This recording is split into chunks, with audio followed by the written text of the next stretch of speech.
If you want to master your 1/4" seam for piecing, I've got some great tips for you.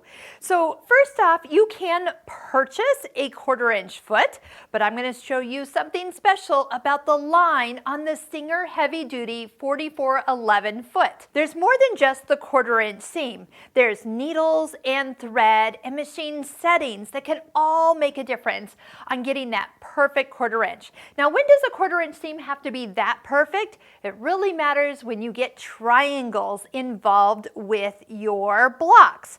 So once you have cut out your fabrics with a rotary cutter and ruler, and by the way, make sure your ruler is a new ruler. If you have an old ruler from years ago and you rotary cut a lot, that ruler needs to be replaced because every time you use a sharp blade along that ruler, the ruler actually shrinks. So make sure you're using a good new ruler.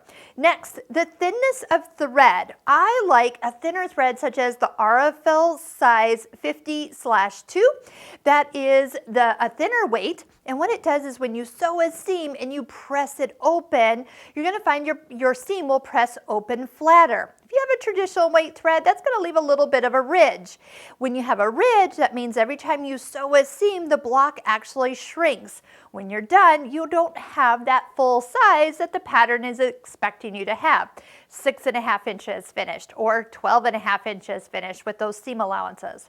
The other thing that can help is actually the needles. If you find the quilting needles size 75 or 11s, works great with a thinner thread, or better yet, the Microtex needles 70/10, those sharper points, not just a universal needle, these are sharper. So when you pin your intersections together, you're going to notice that when you put that pin in and get it all perfect and then you sew it, the sharpness of that needle stabs that seam and keeps it nice and accurate. You open it up and all those corners meet perfect. So think of a sharper needle. Think of a thinner thread. Next, let's talk about the settings. Make sure you're on a straight stitch. Stitch length about 2.5. I like a little shorter than normal stitch length. Make sure your stitch width is put at 0. Now I know you're not going back and forth with any zigzags, but at 0, that needle's in the center, and I'm going to show you that line in a second.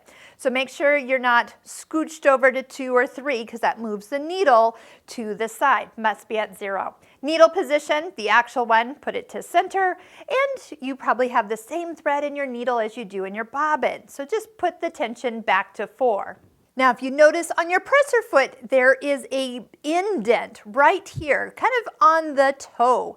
You'll find that if your needle is in the center, you can use that line next to the edge of your fabric for the perfect 1/4" seam. Now, if you've put that sharper needle in and the thinner thread, you are going to see results immediately. So try out some of these tips. Follow along with the guide on your presser foot. Make sure that your thinner thread is in the machine and a sharper needle. And don't forget to upgrade your ruler so you know you have the full size when you're cutting each of your pieces.